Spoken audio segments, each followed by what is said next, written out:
Hello বন্ধুরা, সবাই কেমন আছো? আশা করি সকলেই ভালো আছো। কে কোথা থেকে ভিডিওটা দেখছো অবশ্যই জানিও, ঠিক আছে? আজকে আমাদের বাড়িতে ধান সিদ্ধ করেছে, সেটাই তোমাদের একটু দেখাবো, শেয়ার করার চেষ্টা করছি। এর পেছনে দেখতেই পাচ্ছ উঠোনে ধান মেলা আছে, প্রায় 5 বস্তার মতো ধান আছে, ঠিক আছে? আর এই যে তোমার আমাদের উনুন, ধান সিদ্ধ করার উনুন।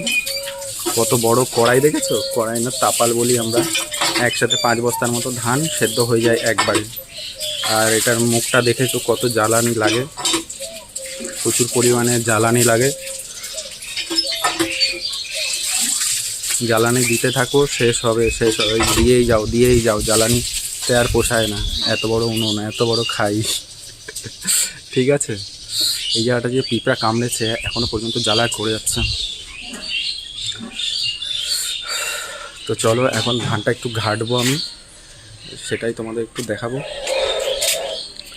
দেখছো উনানটা দেখেছো কত বড়? এদিকে একটা মুখ আছে জাল দেওয়ার, ওদিকে একটা মুখ আছে, দুদিকেই যেন সমানভাবে জাল পায়, তার জন্য দুদিকেই মুখ করা আছে। এদিক দিয়েও জাল দেওয়া যাবে, এদিক দিয়েও জাল দেওয়া যাবে, ওদিক দিয়েও জাল দেওয়া যাবে। আর তোমাদের বাড়িতে এরকম তাপাল আছে, এরকম বড় উনুন আছে ধান সিদ্ধ করার? যদি থাকে তো অবশ্যই জানিও কমেন্টে, ঠিক আছে?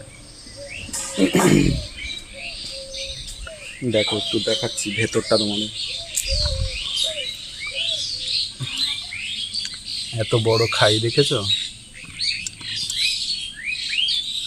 মানে দুবার করে ভাপিয়েছে। আগের দিন সন্ধ্যাবেলাতে ভাপ দিয়েছে, খালি ধানটাকে ভাপ দিয়েছে, আগুন দিয়ে ভাপ দিয়েছে, পুরোপুরি সেদ্ধ করেনি। ভাপ দিয়ে পরে সেই ধানটাকে তুলে এই যে চারিতে কালকে ভরে রেখেছিল, জল দিয়ে ভরা ছিল, সারা রাত ভেজানো ছিল জলে। তারপরে তোমার ভোরবেলাতে উঠে মা এগুলো সেদ্ধ করেছে। এইখান থেকে এই গামলায় করে এই চারি থেকে তুলে তুলে এটাতে দিয়ে পরে আবার পুরোপুরি একদম পারফেক্টভাবে সেদ্ধ করেছে জাল দিয়ে। সেদ্ধ করার পরে এখানটাতে নামিয়ে পরে রোদ উঠেছে যখন, তখন এগুলো মেলে দিয়েছে। পুরোপুরি শুকিয়ে গেলে তারপরে ধান ঝাড়ার মানে ধানের কল যেখানে আছে চাল ভাঙায়, সেখানে গিয়ে ভাঙিয়ে আনলেই ব্যাস পুরোপুরি চাল রেডি। এইভাবেই হচ্ছে ধানের প্রসেস, ধান থেকে চালের প্রসেস। চাষি বাড়িতে হয়েই থাকে, সমস্ত বাড়িতেই। আমাদের বাড়িতেও দেখি আর বেশি দিন নয়, খুব শীঘ্রই এগুলো বন্ধ হয়ে যাবে। মাও পারে না আর, যতদিন মা পারবে ততদিন হবে। আর ভবিষ্যতে জানি না কী হবে, চাল কিনেই খেতে হবে। কিন্তু নিজেদের যে বাড়ির ধানের চাল, একটা মানে কি বলবো, কোনো রকম ভেজাল নেই, একদম শুদ্ধ খাবার যাকে বলে, সেটা আমরা পাচ্ছি এখানে থেকে। তো চলো এখন মাঝে মাঝে এই রোদের মধ্যে একটু ঘাটাঘাটি করতে হয় ধানটা। এখন একটু ঘেটে দেবো আমি। তো চলো দেখাই তোমাদের কীভাবে ঘাটি, পা দিয়েই ঘেটে দিই এইভাবে। দেখতে পাইছো স্ট্যান্ডটা হাতে ধরে আছে, এই যে এইভাবে জাস্ট পা দিয়ে এরকমভাবে ঘাটাতে। এখন তো এই সাইডটাতে ছাওয়া পড়ে গেছে,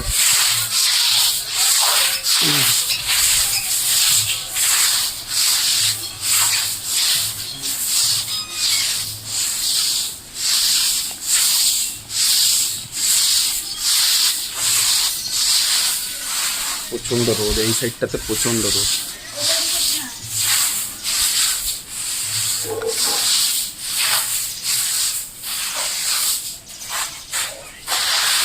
এইভাবেই অল্প অল্প আস্তে আস্তে করে ভাজতে হবে পুরো ধানটাকে।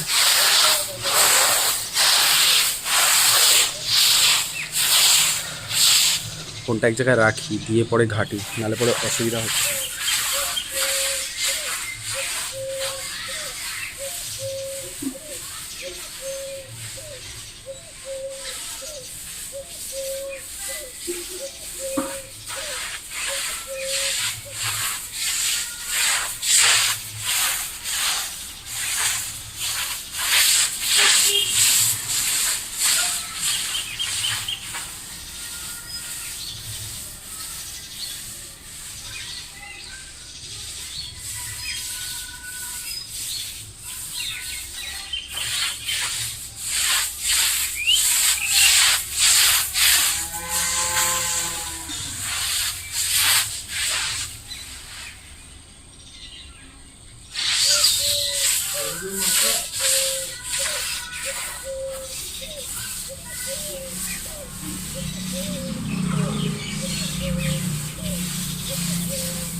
এই সাইডটাতে ছাওয়া পড়ে গেছে, আজকের মতো আর ঘাটবো না।